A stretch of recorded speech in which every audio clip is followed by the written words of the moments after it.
It's Thursday. Welcome to Thrive in the Word. Hey, you're making it through the week, and God is good, and He's going to continue to minister to you.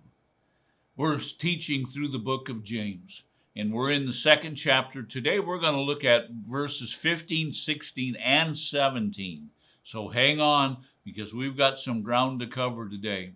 If you like what you're hearing, hit the like button, hit the subscribe button, and it will bless you. Now, James says in verse number 15, if a brother or a sister is without clothing and in need of daily food, and let me just stop right there and help you to understand, James is writing to people who are very persecuted. Many of these people have lost their jobs. Many of these people have lost their families. Many of these people have lost everything that they had. So this is a very, very big possibility in the community, in the area that James is writing in. And you know what? It's a big possibility for us today. Now let's continue our reading. And one of you says to them, go in peace, be warmed and be filled. Yet you did not give them what is necessary for their bodies. What use is that? Now, James here is talking about a useful faith. He's talking about a faith that brings salvation. He's talking about a faith that will bring salvation to others, but also to the people that are operating in faith. You see, James is writing to people who have faith. They've had faith for thousands of years. Their people have had faith for thousands of years. They go all the way back to Abraham. Wow, what a heritage of faith. But now James is challenging them. And he's saying, somebody comes up to you and he says, and they're without clothing and they don't have any food. And you say to them, oh, brother, oh, sister, go in peace and be warmed and filled. Now, let me just say this to help your understanding. That is the blessing of the Hebrew people. Go in peace and be warmed and filled. That was their traditional blessing over everyone. Do you understand?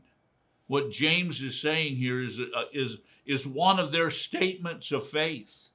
Oh, be blessed, brother. You know, maybe you hear that in your church. Be blessed, brother.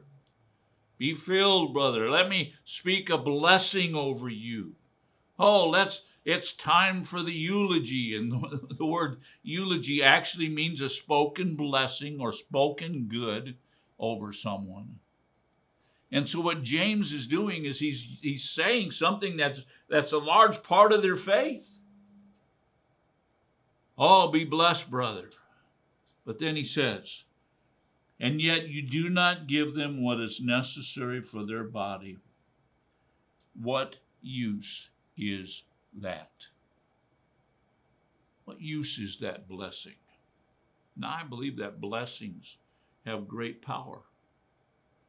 I believe that blessings are a very important part of our life as Christians. But if all you're doing is saying a blessing over someone, what use is that? What good is that religious form that you're doing? The Lord bless you and keep you. I believe that. I love that. I've spoken that over people many, many times. But what good is it if you don't do something for them? What good is it if you don't keep that commandment to love your neighbor as yourself? You see, that's what James is talking about. That's the faith that James is talking about. Loving your neighbor, taking care of your neighbor, providing for your neighbor, providing for those who are in your community, providing for those who are in your community of faith. What good is all your blessings What good is all your displays of faith if you're not there? If you don't help? If you don't give them what they need? You see the need here that James is described as these people have no clothing. They have no food.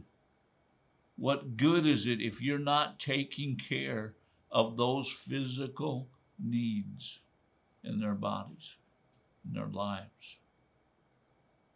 And then James goes on into verse 17.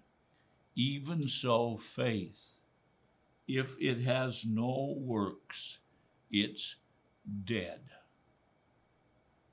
being by itself. Whoa.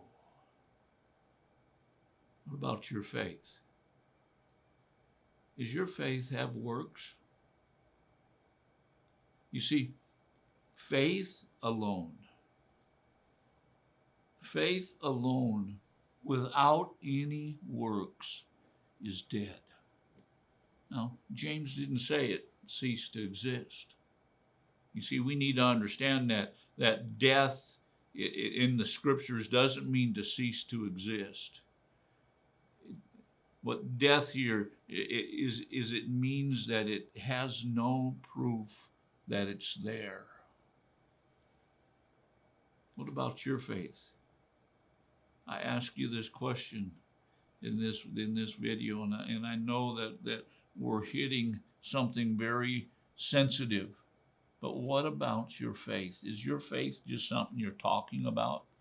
Are you just going around saying, "Oh, bless you, brother, bless you, brother. The Lord bless you"?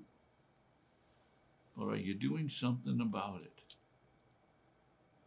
Is your faith seen and not just heard? Do you understand what James is talking about?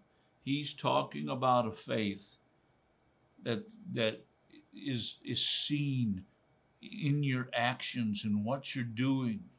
It's seen in your love towards someone else. You know what? If you love God, you'll love someone else. You'll love your neighbor as yourself. What about your faith? Are they seeing your faith? Are you reaching out and helping someone? Or are you just a person that just talks faith? Just speaks faith. Oh, be blessed, brother. Whoa. Now, I know that I'm maybe stepping on some toes, but listen to me. It's so vitally important that believers take this message to heart so that the world will not only hear, but that the world will see the living Jesus in you and me.